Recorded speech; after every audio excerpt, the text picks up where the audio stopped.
Et nous sommes de retour au plateau pour la dernière partie de cette émission. Nous abordons notre quatrième sujet consacré bien évidemment au Togo. MCC 2025, le Togo valide 16 indicateurs. Le Togo a donc confirmé son éligibilité au Millennium Challenge Corporation, le MCC, voilà comme ça me massacre déjà en ce début d'émission. Alors, selon les résultats publiés récemment, le Togo a amélioré sa performance par rapport aux éditions 2023 et 2024. Notre pays a validé maintenant 16 indicateurs sur 20, alors que précédemment on avait validé 14. Donc, 2 nouveaux indicateurs ont été validés au Togo, ce qui les rend éligibles donc pour ce programme pour l'année 2025.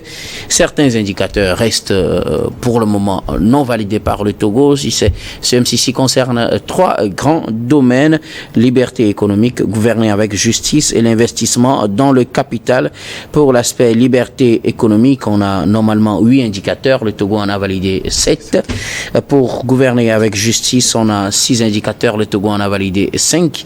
Et puis le dernier, l'investissement dans le capital humain, 4 indicateurs ont été validés sur 6, ce qui fait 16 justement sur 20 indicateurs. Nous en parlons avec nos invités et la parole est à qui veut la prendre en premier. Les résultats sont sortis pour le MCC. Le Togo est donc éligible pour l'année prochaine pour le programme Threshold. Et 16 indicateurs viennent d'être validés sur les 20, un progrès de 2 indicateurs par rapport à l'année dernière. Adam. Oui, il faut saluer donc cette performance du Togo liée au fait que lorsque nous prenons le MCC, c'est un programme qui, en tout cas, permet d'évaluer en réalité un certain nombre de performances liées donc à la gouvernance, mais également à d'autres secteurs. Vous l'avez si bien dit, en parlant de ces 16 indicateurs validés, le Togo reste un pays éligible au threshold, mais devait donc finaliser son accord pour arriver donc au compact d'ici le mois prochain, notamment la fin de cette année. Donc, suivant les indicateurs, je pense que le Togo, plus que certains, mais également moins que d'autres. Et je rappelle que ces indicateurs, comme j'ai l'habitude de le dire, puisque la plupart de nos concitoyens ont toujours tendance à dire que le Togo va vers, en tout cas, ces évaluations pour réellement donc rapporter des scores. Mais ces scores-là, c'est justement pour faire en sorte que le Togolais plus davantage apprécier ce qui est fait, parce que de toutes les façons, on ne peut pas danser s'apprécier. C'est en cela que tiennent compte, donc, en tout cas, de ces performances-là qui sont, de mon point de vue, valuées et appréciées par ces institutions à ces crédits. Mais justement, la différence avec le M6, c'est que nous avons donc des retombées. Et ces retombées, depuis un certain temps, le Togo se trouve être un pays éligible et ces retombées permettent véritablement donc de pouvoir injecter, en tout cas ces fonds qui sont, dont le pays bénéficie dans un certain nombre de secteurs. Le pays, comme vous l'avez dit, a validé 16 indicateurs sur les 20 pour le compte du MCC 2025, parce qu'il faudrait donc retenir que c'est N plus 1 lorsque vous le faites ainsi. Dans les détails, le Togo a validé 7 des 8 indicateurs dans le domaine de liberté économique. Et lorsque nous parlons donc de la liberté économique, il faut faire remarquer que les procédures, en tout cas de création surtout des entreprises, est assez fluide au Togo, et je pense que c'est l'un des indicateurs qui permet en tout cas de pouvoir susciter et d'inciter un certain nombre d'investisseurs. Lorsque vous y arrivez, il n'y a plus de tracasseries, les lourdeurs administratives vous permettent d'avoir en tout cas des documents qu'il faut pour vous installer confortablement dans notre pays. Cela sous-entend également que 4 indicateurs sur les titres qui sont validés. Il y a également des secteurs, parce que lorsque vous prenez par exemple le domaine fiscal où le Togo a réalisé pratiquement des scores qui ne sont pas à la hauteur des attentes, puisque ce aspect de la chose également nous interpelle, nous citoyens qui en réalité attendons beaucoup de cet indicateur-là pour financer un certain nombre de projets, puisque de toutes les façons, c'est des ressources endogènes lorsque nous parlons de la fiscalité. Et lorsque cet indicateur-là n'a pas été atteint, je pense que les années à venir, ces indicateurs-là pourraient être atteints pour faire en sorte que le Togo puisse être évalué en réalité ce qui rentre. Mais qu'à cela ne tienne, nous savons véritablement que les efforts sont faits, même si, entre-temps, en tout cas, des voix ou certains critiques, il faudrait quand même que la culture de fiscalité soit ancrée dans notre quotidien pour savoir que ce que nous donnons, c'est ce qui permet en réalité de pouvoir faire en sorte que nous puissions financer un certain nombre de projets qui vont dans le sens, en tout cas, du bien-être de la population togolaise, mais également d'autres secteurs également. Donc, pour aller à ces évaluations, ce que nous devons retenir, c'est justement faire en sorte que le Togolais puisse être bien, en tout cas, et apprécier au mieux ce qui est fait en matière de gouvernance de nos pays. Et comme je l'ai dit, les critiques fusent, mais également, il est bon, puisque nous sommes dans un environnement concurrentiel, et que les pays puissent donc évaluer ce qu'ils sont en train de faire par rapport à d'autres pays également qui font la même chose. Parce que lorsque les critiques fusent, on a toujours tendance à comparer ces critiques-là avec des pays voisins. Mais lorsque nous prenons ces indicateurs-là qui sont évalués, on comprend véritablement que le Togo, comme je l'ai dit en avant, moins que d'autres, mais plus que d'autres, fait des efforts. Merci beaucoup. À vous, Adam Ajranou. Alors, moi, ce que je veux savoir, le Togo a validé 16 des 20 indicateurs du MCC et est éligible donc pour le MCC de l'année prochaine, l'année 2025. D'abord, vos réactions, on vient de faire un pas en avant par rapport à l'année dernière où on avait validé 14 indicateurs sur les 20, maintenant c'est 16 indicateurs. D'abord réaction, puis vous allez me dire en quoi consiste réellement cette affaire. On a validé tel indicateur, on a validé tel indicateur. Qu'est-ce que c'est réellement pour le commun des Togolais? Oui, c'est toujours une bonne chose quand on dit que bon, votre pays est en train d'avancer. Et en tant que Togolais, on ne peut qu'être fier par rapport à ce genre de choses. Le MCC, c'est un programme qui a été mis en place par les États-Unis pour pouvoir accompagner les États qui sont en train de faire des progrès, notamment dans la bonne gouvernance, dans la liberté, l'exercice des libertés publiques, la lutte contre la corruption et beaucoup d'autres. C'est tout cela qu'ils mettent dans les indicateurs. Maintenant, chaque sous-titre a plusieurs indicateurs, raison pour laquelle on parle de dans le domaine économique, on dit que le Togo sur 8 indicateurs a validé 7 indicateurs. Donc c'est un peu ça. Je suis pas économiste, mais c'est l'explication que je peux donner par rapport à ce MCC-là. C'est un programme, le Togo est dedans depuis 2016, si je ne me trompe pas, et le Togo est en train de lutter pour atteindre le programme compact qui donne beaucoup plus d'émoluments au pays, et je pense que bon, c'est toujours une bonne chose aussi. On dit que le pays est en train de progresser, le pays est en train de valider quand même des indicateurs qui prouvent à son sens qu'il y a une certaine bonne gouvernance et qu'il y a de la bonhomie dans le pays. Maintenant, sur le terrain, nous-mêmes, nous devons faire des constats. Est-ce que les États-Unis disent par rapport à leur programme, même si ça c'est à leur niveau, mais nous-mêmes sur le terrain, qu'est-ce que nous constatons? Est-ce que nous sommes véritablement très contents par rapport à cette histoire-là? Parce qu'il y a véritablement des points à relever. C'est vrai que sur le point de bonne gouvernance, on est en train de faire des progrès par la mise en place des institutions, la Raplucia, la rénovation de la justice, la modernisation de la justice, la création des maisons de justice et tout. Dans un pays, quand la justice marche bien, c'est la gouvernance qui marche bien. Dans ce élan-là, on peut dire que le Togo est en train de faire des élans. La liberté de l'information aussi, la presse fait son travail. Il y a des organes de régulation qui sont là. Il y a un programme d'accompagnement de la presse. Je pense que ça aussi, c'est une très bonne chose. Mais la dernière fois, on nous a parlé de meilleur pays, le premier pays réformateur en Afrique. Oui. On a eu ce prix-là aussi. Je pense que le Togo a fait ces derniers 10 ans beaucoup de réformes pour pouvoir permettre une meilleure gouvernance. J'ai déjà parlé de l'institution Raplucia et bien d'autres. Mais aujourd'hui, moi, ce qui m'intéresse beaucoup plus, ce sont les indicateurs économiques. Ce sont les indicateurs économiques quand on nous parle de maîtrise de l'inflation. Je ne sais pas ce qu'on est en train de mettre dedans. Si tu prends sur 5 ans, l'inflation, il n'y a rien qui est baissé dans le pays. Les produits de première nécessité s'enflent au jour le jour. Les prix augmentent au jour le jour. On n'a pas maîtrisé. On n'a pas maîtrisé l'inflation. On n'a pas maîtrisé, surtout après... Et pourtant, on a coché cette case. C'est qu'ils ont fait erreur. Ils ont véritablement fait. Oui, ils ont véritablement fait. Parce que quand tu prends les produits on mesure l'inflation par rapport à quoi? Aux produits de première nécessité. Quand tu prends aujourd'hui les produits de première nécessité, depuis l'époque Covid, on nous a promis la diminution des produits après la période Covid. Il n'y a rien qui a diminué. Le prix du gaz butane, ça a plutôt augmenté. Le prix des produits de première nécessité, à savoir le maïs et autres là, ben, c'est resté en l'état. Et encore de l'argent s'y ajoute.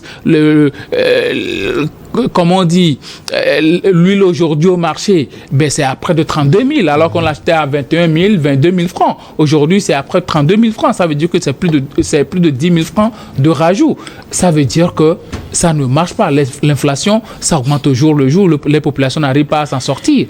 Il faut être assez véridique envers nous-mêmes. Moi, je parle par rapport au terrain.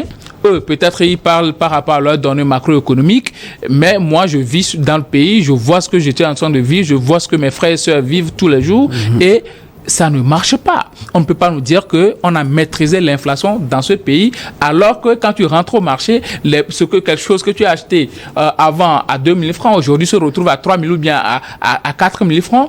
On va nous parler de maîtrise de l'inflation. Comment ça se fait? Comment ça se fait? Et quand on nous parle d'accès au crédit, mais l'accès au crédit et les opportunités d'emploi. Mais il faut se poser des questions. Quand on parle d'accès au crédit, le Togolais aujourd'hui, quand il rentre dans une banque pour qu'on lui accorde du crédit pour débuter ses affaires, c'est la croix et la bannière. Ça prend assez de temps, malgré qu'ils réunissent les conditions. On a validé cet indicateur aussi. Ils font des erreurs. Ce sont les erreurs là qu'ils sont en train de relever. Ce sont des erreurs qu'ils font. On ne peut pas me dire qu'aujourd'hui, l'accès au crédit est facile aux Togolais. Quand ils rentrent dans les institutions bancaires, c'est facile d'accéder au crédit. Ça ne veut pas dire qu'on a 100%. Il faut une moyenne qu'il faut avoir. Oui, il faut une moyenne. Mais la moyenne aussi, on ne l'a pas. C'est ça le problème aujourd'hui. Selon les indicateurs de Gabin, on n'a pas cette moyenne. Ouais. Moi, je suis pratiquement dans le domaine des affaires. Ouais. Quand tu rentres dans une banque aujourd'hui pour avoir des prêts, c'est la croix de la bannière. Vous voyez un jeune homme de peut-être 25, 27 ans qui veut débuter ses affaires et puis on lui demande comme garantie une maison, un terrain, comme un titre foncier. Comment ce jeune-là, si ses parents n'ont rien pu laisser, peut arriver à produire ce genre de garantie? Alors là, on l'a bloqué.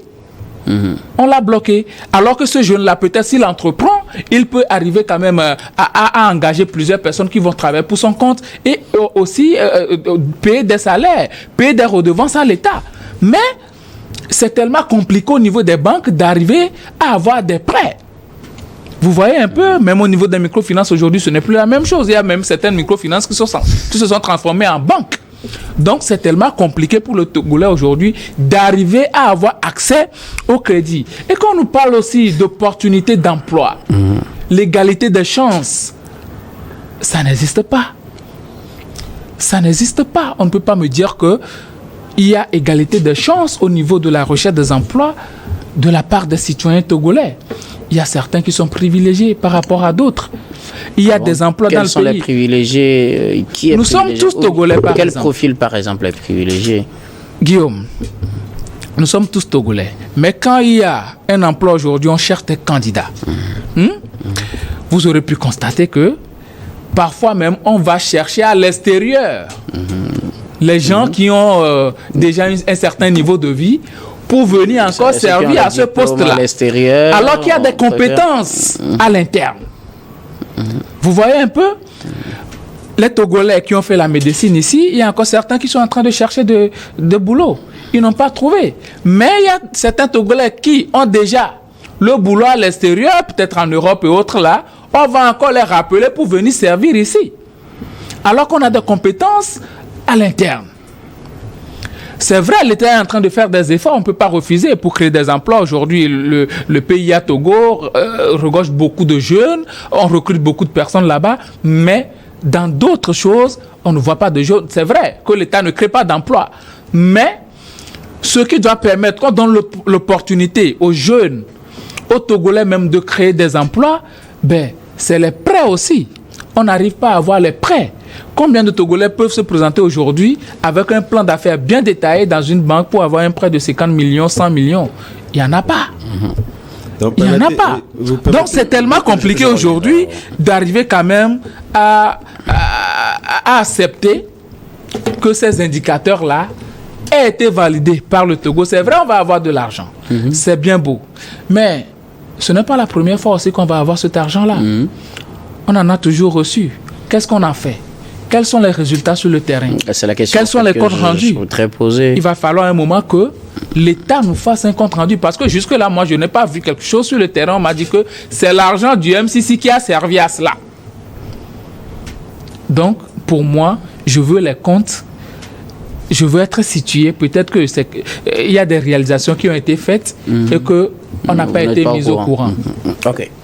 Merci beaucoup à vous, Gabin Adjaro. Alors, Fioklou, à Danglenou, le Togo a validé 16 des 20 indicateurs pour le MCC pour 2025. Notre pays est donc 3e dans la sous-région, 6e sur le continent, 3e dans la sous-région après le Cap-Vert et le Sénégal. Le Cap-Vert en a validé 18, le Sénégal en a validé 17, Togo 16 sur les 20. Vos réactions? Oui, je peux dire que le Millennium Challenge Corporation, qui est instauré depuis près d'une dizaine d'années, est un programme... Depuis 2004. Est un programme qui aide les pays dans le domaine de la bonne gouvernance dans tous les domaines. Et ce programme a ses critères sur lesquels il se base pour valider les indicateurs. Depuis l'année passée, on avait parlé de 14. Cette année, on a bondi de 2 points. Et ça fait 16. Ça fait 16. Et je ne peux affirmer ici au fort que le gouvernement a fait des efforts et continuera par faire des efforts pour pouvoir arriver aux 20 indicateurs normaux. Alors, si on veut reprendre, puisque Gabin a mis par exemple des doutes par rapport à certains indicateurs, on sait qu'on a 3 grands domaines.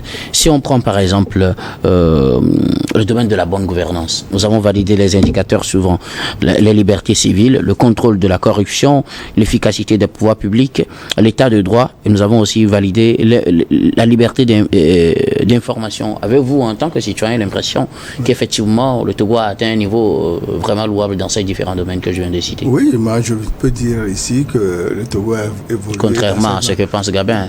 Puisque Gabin ne maîtrise pas les critères sur lesquels se basent les responsables de MCC.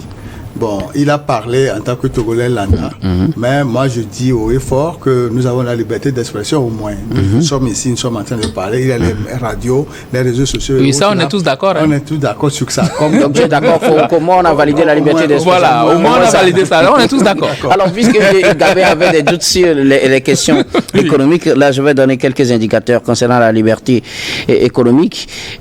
On parle de la qualité de la régulation, la politique commerciale, le respect de l'équité du genre dans l'économie, les droits fonciers, l'accès au crédit et les opportunités d'emploi. Ça, c'est les indicateurs qu'on a validés. Oui, mais tout le monde sait que le gouvernement togolais a opéré des réformes dans tous ces domaines. Et surtout, le dernier, c'est la réforme foncière du domaine domanial. Et en dehors de ça, nous avons d'autres réformes qui sont sur le tapis. Et que ce soit la justice, en parlant de l'équité et de l'égalité, tout est bon. Nous avons une justice qui est là. Gabin a dit dans son exposé tout à l'heure que dans le domaine d'emploi, ce n'est pas ça. Bon, il y a des examens, des concours qui sont lancés. Il y a des recrutements qui sont faits. Et c'est dans le domaine des compétences. Moi, je ne vois pas pourquoi il va dire aujourd'hui que ces domaines ne sont pas rigoureux. Nous avons, au niveau de la corruption, nous avons... Vous n'êtes pas d'accord quand il dit que c'est les gens qui viennent avec souvent des diplômes étrangers qu'on privilégie? Non, le problème c'est quoi? Je vous ai dit une fois sur ce plateau que quand l'ancien Premier ministre Humbo était venu à la primature, quand on voulait les compétences, on envoyait les Ivoiriens, les Rwandais, les Burundais et les Congolais, et il a dit non.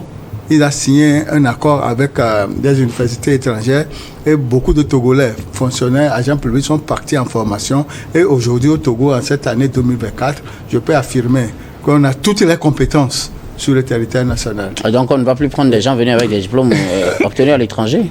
Je ne dis pas qu'on ne va pas prendre des gens venus avec des diplômes de l'étranger.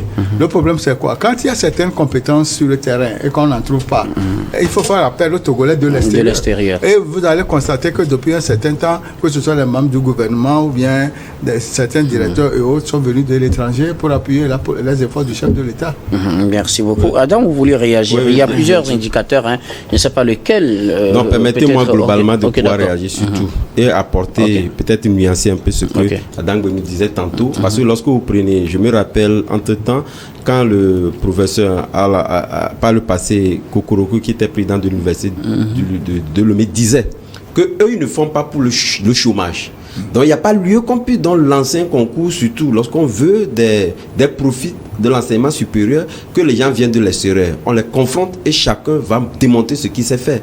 Donc, ce n'est plus possible. Ça veut dire que les autorités même ont pris conscience qu'on ne peut pas former les gens à l'intérieur et on nous dit que vraiment qu'on rapatrie les gens pour venir. Mais ça, c'est une question morale. Ce que Gabin dit, c'est que ça se fait. Est-ce que ça se fait selon vous?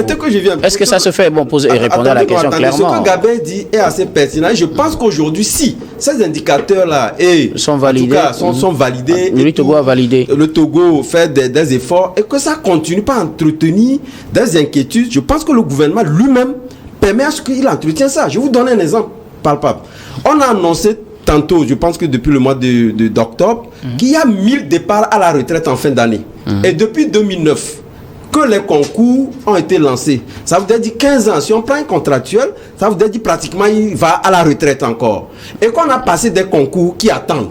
Et qu'on a sorti un rapport de la Cour des comptes qui dit les ministères ont dépassé pratiquement leur budget autorisé en ce qui concerne ces questions de contractualisation. Donc ça veut dire quelque part que c'est frustrant. Ça veut dire au sein de la population, on a organisé ces concours. Pourquoi alors? Pourquoi vous les organisez si tel que vous savez que vous avez des gens que vous pouvez placer à des postes et que le concours ne soit pas proclamé? Il y a 1000. Ça veut dire chaque année, il y en a. 2009 jusqu'au jour d'aujourd'hui, c'est plein. Et, le ministre de la fonction publique avait pris soin de le dire. Justement qu'il y a des manques. Voilà pourquoi on a lancé des concours. Mais on ne les proclame pas. Et chaque fois, il y a des départs à la retraite. La Cour des comptes sort un rapport pour dire les gens ont dépassé. Mais qu'est-ce que vous voulez? Il y a lieu quand même que la population puisse s'inquiéter à ce score-là. Et je me dis, c'est le gouvernement qui entretient ça. Donc, il n'y a pas lieu de pouvoir donc dire que ceux qui entretiennent ce discours-là sont dans une mauvaise passe. Le gouvernement même permet à ce qu'on puisse les entretenir parce que les gens ne peuvent pas comprendre qu'on puisse donc dépasser le seuil autorisé, mais qu'il y a des concours qu'on ne proclame pas. Nous sommes où là? Merci beaucoup en tout cas vous tous. Malheureusement, l'État est contre nous. Quelques secondes rapidement. 30 secondes, oui. Le doyen a parlé notamment des droits fonciers. Le problème aujourd'hui au Togo, quand tu vas à la justice, le premier problème, c'est le problème foncier. C'est ça qui constitue le lot du problème qu'on a aujourd'hui à la justice togolaise. Donc on ne peut pas nous parler qu'on a validé aussi cet indicateur-là. C'est vrai, l'État est en train de faire des efforts pour permettre à ce que, il n'y ait pas de problème foncier et tout. Mais c'est le problème là qu'on a aujourd'hui. La dernière fois, même l'État a sorti un communiqué comme quoi les réserves administratives sont occupées par des gens. Donc on ne peut pas dire qu'on a validé pour que les gens puissent partir le 19 novembre 2025. Ça veut dire qu'on a encore des problèmes fonciers. Donc on ne peut pas me dire qu'on a validé cet indicateur-là. Peut-être on a eu la moyenne, mais je ne suis pas sûr qu'on peut valider un tel indicateur, qu'on sait très bien qu'aujourd'hui, à la justice togolaise, le premier problème, c'est le problème foncier. Ensuite, le deuxième point, les concours. La dernière fois, ils ont annulé un concours. Les gens se sont inscrits, ils ont composé, mais le ministre de la fonction publique a annulé ce concours-là. Et qu'est-ce qui se passe encore quand on nous parle d'équité dans la recherche de l'emploi? On a limité cette fois-ci ceux-là qui vont postuler. À 40 ans, tu ne peux plus postuler. Ceux-là qui avaient 36 ans avant qu'ils aient composé, aujourd'hui qu'ils ont 40 ans, ils ne peuvent plus postuler par rapport à ce concours-là. Ça veut dire qu'il y a de l'exclusion. Merci en tout cas à vous. Comme je le disais, le temps est contre nous. J'aurais bien aimé qu'on poursuive ce débat. Peut-être on va les réinscrire un autre jour quand vous serez toujours là et puis on pourra continuer. Et ce débat, on va faire un dernier tour d'étape. Ce sera pour vos mots de fin sur un sujet de votre choix. Je commence par vous, Adam. Oui, mon mot de fin, c'est vrai que c'est pas loin de ce que nous avons évoqué tantôt. Parce que vous savez, lorsque des fois on émet des critiques sur nos gouvernants, ce qui concerne donc ces performances réalisées, c'est en tout cas pour des motifs évidents. Vous prenez par exemple la norme internationale qui voudrait que au moins l'effectif de la fonction publique puisse, par exemple, vous prenez l'effectif de notre fonction publique, n'atteint pas 2% de la population. Il y a des normes internationales qui sont requises. Ce n'est pas normal. Donc il faudrait quand même que nous puissions également faire en sorte que, puisque d'abord, nous avons fait des performances. On nous a dit avec le mot Ibrahim que le Togo a une très bonne performance en ce qui concerne. Lorsque vous formez des gens qui sont intellectuellement assis, ça voudrait dire qu'il y a des béabas qui comprennent. Et naturellement, cette jeunesse-là ne peut pas comprendre que ces normes requises, qui sont des béabas, ne puissent pas être respectées lorsque nous prenons par exemple nos effectifs. Donc, soyons sincères, posons-nous les bonnes questions, faisons en sorte que nos États, nos gouvernants puissent quand même nous démontrer par A plus B que nous respectons d'abord ces normes internationales. On dira, voilà, ces indicateurs n'ont pas pris encore ces aspects-là, mais ce sont des normes, en tout cas sociales, qui permettent à la population de mieux apprécier ce qui est fait. Tel n'est pas le cas, il y a lieu quand même de pouvoir les critiquer. Merci beaucoup à vous, Adam Adjranou. Vous êtes journaliste, directeur de publication du journal Vision d'Afrique. Merci d'être passé sur ce plateau. C'est moi. Fioclo Adangble, vos mots de fin.